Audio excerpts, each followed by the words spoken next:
नमस्कार। इस वीडियो में हम मध्यिका पर बात करने जा रहे हैं। मध्यिका जो कि अर्थशास्त्र के सांख्यिकी विषय का एक महत्वपूर्ण अध्याय है, चैप्टर है, और इससे जुड़े प्रश्न हमेशा पूछे जाते हैं। मध्यिका, चाहे आप बीए हो, बीएससी हो या फिर आप जहां भी हो, अगर वहाँ मध्यिका को कोई जानता है तो आप हमें जानना शुरू कर दीजिए।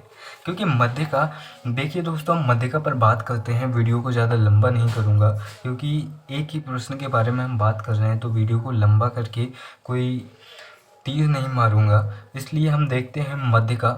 मध्यिका का अर्थ मीडियन, मतलब जो बीच का हो उसे मध्यिका कहते हैं। जो बीच का हो उसे मध्यिका कहते हैं। मध्यिका।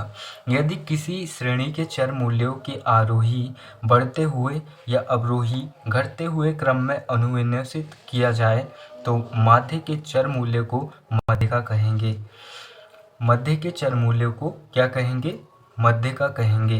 Professor A.L. बाउले यहाँ पर अपनी परिभाषा देते हैं और वे कहते हैं कि यदि एक समूह के पद को उनके मूल्यों के अनुसार क्रमबद्ध किया जाए तब लगभग मध्य का पद मूल्य मध्यिका होगा। क्या कहते हैं A.L. बाउले? यदि एक समूह के पदों को उनके मूल्यों के अनुसार क्रमबद्ध किया जाए तब लगभग मध्य का पद मूल्य मध्यिका होगा।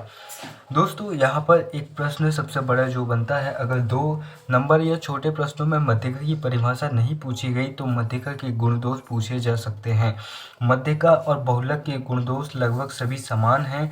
आप देखना चाहें तो देख सकते हैं। सांख्यिकी से और अर्थशास्त्र से जुड़े कई सारे वीडियोस हैं, आप प्लेलिस्ट में जाकर देख सकते हैं। मध्यिका के गुण की बात करें तो मध्यिका के प्रमुख गुण इस प्रकार है। मध्यिका को समझना व ज्ञात करना बहुत आसान होता है क्योंकि इसे ज्ञात करने के लिए कोई कठिन विधि तो है नहीं, इसलिए इसे आसानी से याद किया जा सकता है।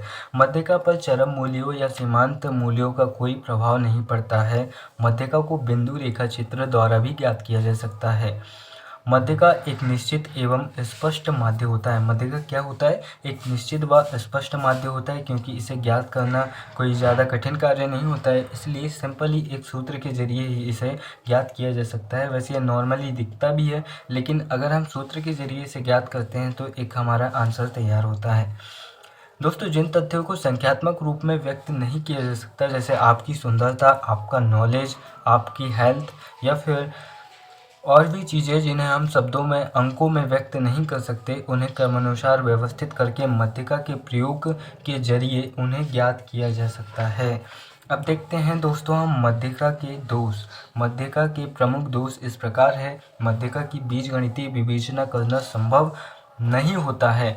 व्यक्तिगत श्रेणी में समंक श्रेणी को आरोही या अवरोही क्रम में व्यवस्थित करके ही मध्यिका की गणना की जा सकती है, जो कि असुविधाजनक होता है। यानी कि आप इसकी गणना तभी कर सकते हैं जब आप चीज़ों को आरोही या अवरोही यानी बढ़ते हुए या घटते हुए क्रम में जमाएं। अगर आप जमा नहीं पाते हैं तो आप इसे ज्ञात नहीं कर पाएंगे। इसलिए एक विधि भी गलत होती है तो आप मध्यिका ज्ञात नहीं कर पाएंगे। चर मूल्यों का विवरण अनियमित होने पर मध्यिका प्रायः भ्रमपूर्ण निष्कर्ष देता है। चौथा बिंदु है, मध्यिका सीमांत मूल्यों को महत्व नहीं देता है, अतः जहां इन मूल्यों को महत्व देना आवश्यक होता है वहां यह अनुपयुक्त होता है, उपयोगहीन हो जाता है। दोस्तों, बहुलक और मध्यिका के गुण दोष सभी समान हैं, इसीलिए आप दोनों में से किसी एक को भी याद करते हैं तो आपका काम बन जाएगा। दोस्तों, जैसे यहाँ पर मैं आपको उदाहरण के लिए समझाऊं कि यहाँ पर इस लाइन में माध्य क्या होगा, मध्य का क्या होगा, तो देखिए, देखते हैं 6, 5, 8 ये बढ़ते हुए क्रम में है और फिर इसके बाद में 15 आ गया। 15 के बाद क्या है? 7, 6, 3 ये घटते हुए क्रम में है। इसका मतलब 15 मध्य का होगा क्योंकि 15 के ऊपर बढ़ते क्रम वाली संख्या है और नीचे साइड घटते वाली संख्या है। इस तरह से हमारा तैयार हो जाता है मध्य का। दोस्तों, उम्मीद है आप सभी को जानकारी अच्छी लगी होगी। इस जानकारी को ज़्यादा से ज़्यादा शेयर कीजिए और चैनल को सब्सक्राइब करना ना भूलिए। वीडियो के अंत में बस इतना ही कहना चाहूँगा। ओपेरा विनफ्रे कहती हैं, अब तक की सबसे बड़ी खोज है कि इंसान सिर्फ अपना नज़रिया बदलकर भविष्य बदल सकता है। जैसी आपकी सोच होगी वैसा आपका व्यक्तित्व बनेगा। जय हिंद।